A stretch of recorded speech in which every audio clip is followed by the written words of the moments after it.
I just want to introduce to our Patreons on the next iteration of the 2A History Project, hopefully not the last, the 2A Resource Handbook. So this is 100 pages and got a lot of topics. This is designed to be one of two companions that will offer skills and resources, just like the Minuteman University website. In fact, this is basically a printout, or what's going to be a printout of the Minuteman University's website, at least the information that's encompassed there. However, while this is a handbook, the website can dive into all the different elements, and that's kind of what this is a table of contents of the accumulation of all the effort over there over the years. So as we dig in, again, there's going to be two volumes. This one is the stuff, and then the next volume will be the skills, what to do with this knowledge or how to apply this knowledge. So the goal here is to be inclusive of information on laws, gun owners' rights groups, and activism. I've included a bit of our community and industry as well, so that it can be a handbook for the entire Second Amendment community. At least that's the goal. We've got the table of contents here broken down between the laws, gun rights lobby, activists, and the industry. We'll dig in. This is basically placeholders at this point. I've put the stuff down to get an idea of how much room it's going to take up in the book and how big the print will be, but a lot of this is placeholders.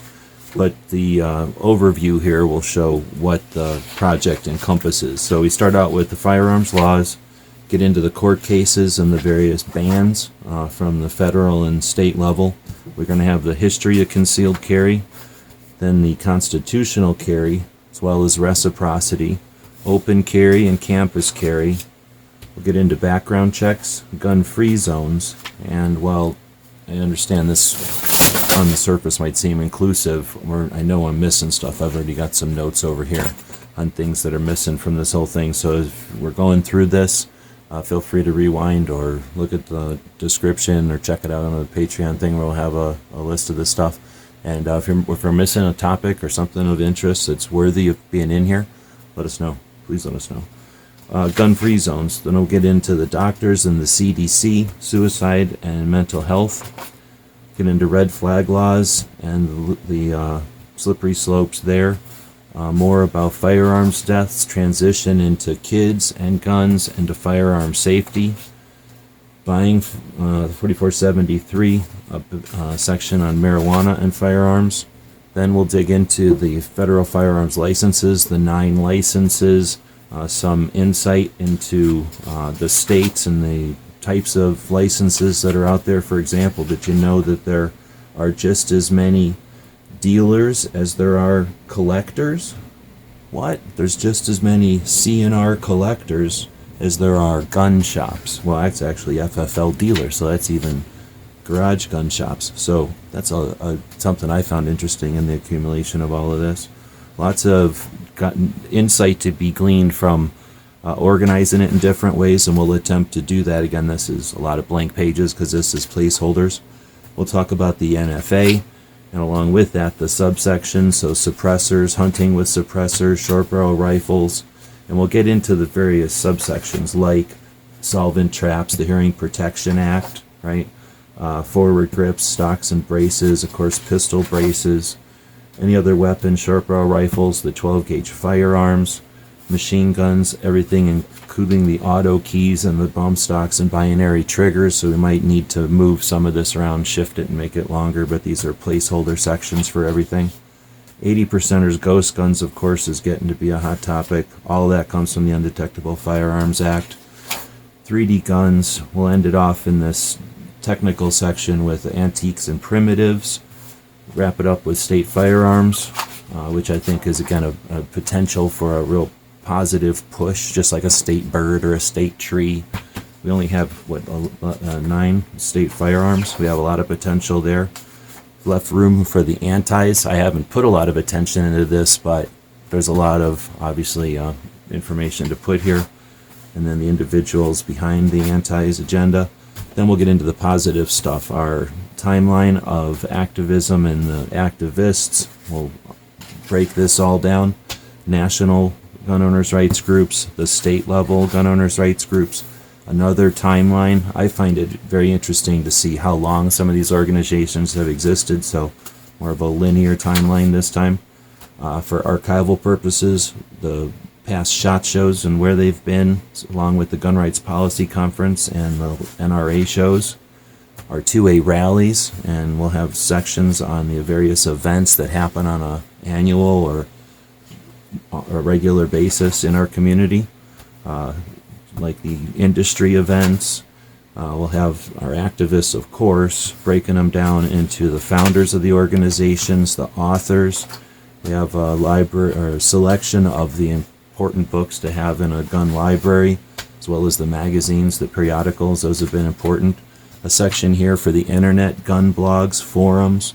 We're also going to have the apps that let us know where we can carry, where we have reciprocity, apps that let us know what restaurants are pro-carry, etc. We've got radio show hosts and podcasters. We have attorneys. Every once in a while, politicians are on our side. We want to acknowledge those and remember them. Not enough room, but we'll leave some space for our famed female activists throughout time. The Concealed Carry Fashion Show and the DC Project.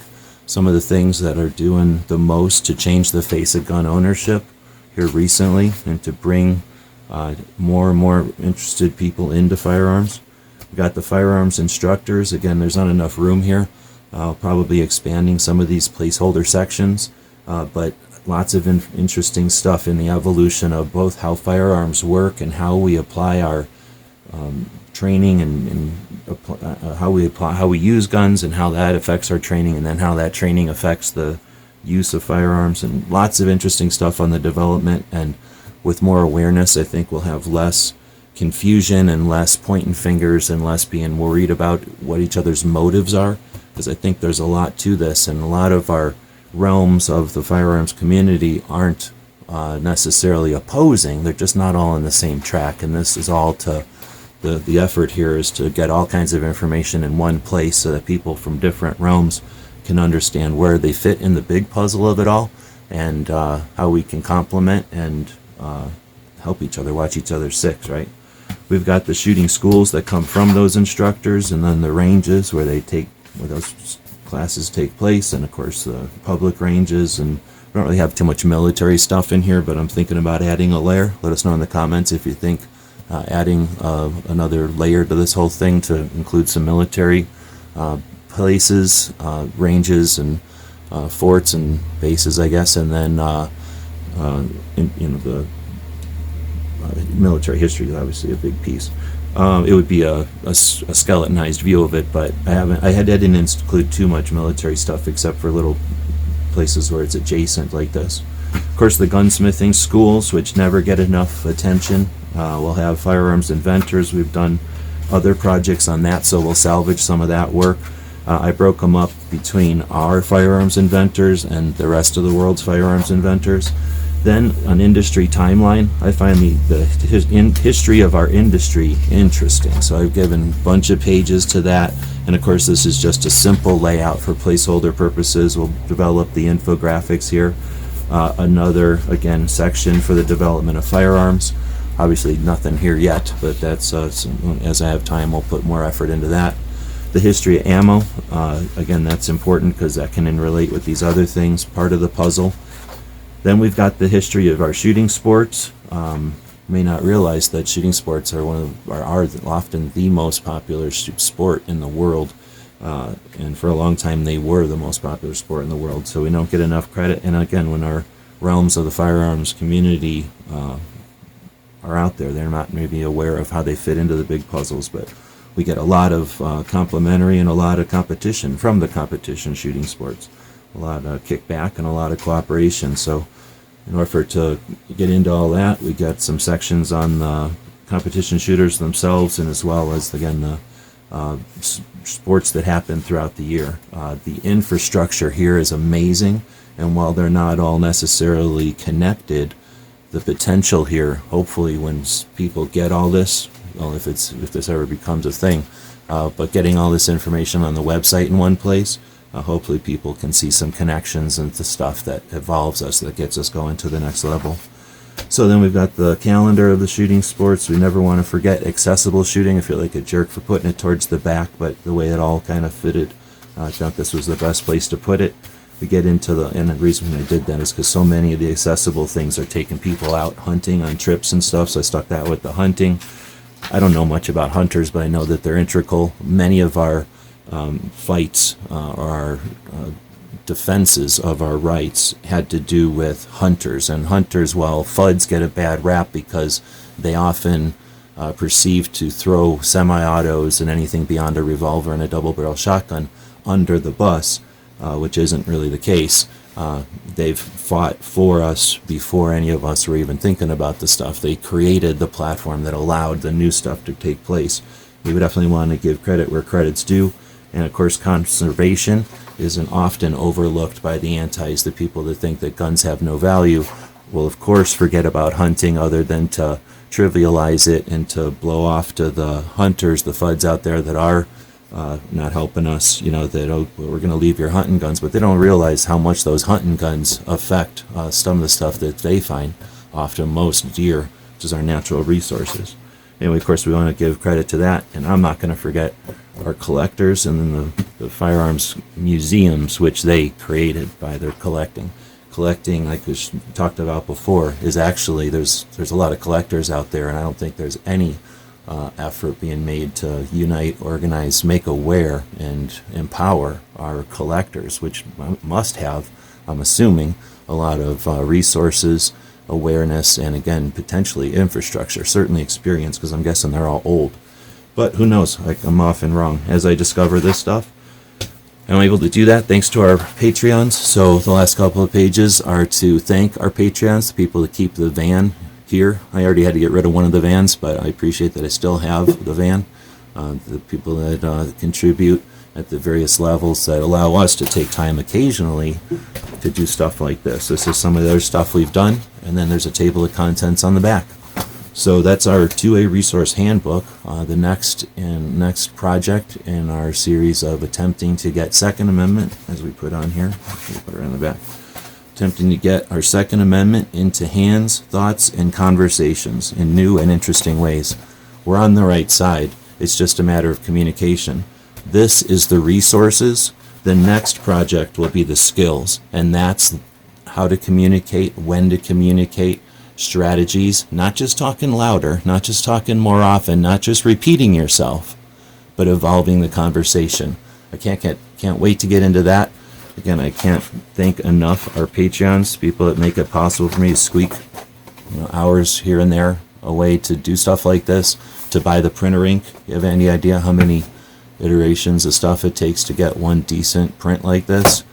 It's not easy, but it's super fun. And again, I appreciate the opportunity. Thanks to our Patreons. Leave us some comments.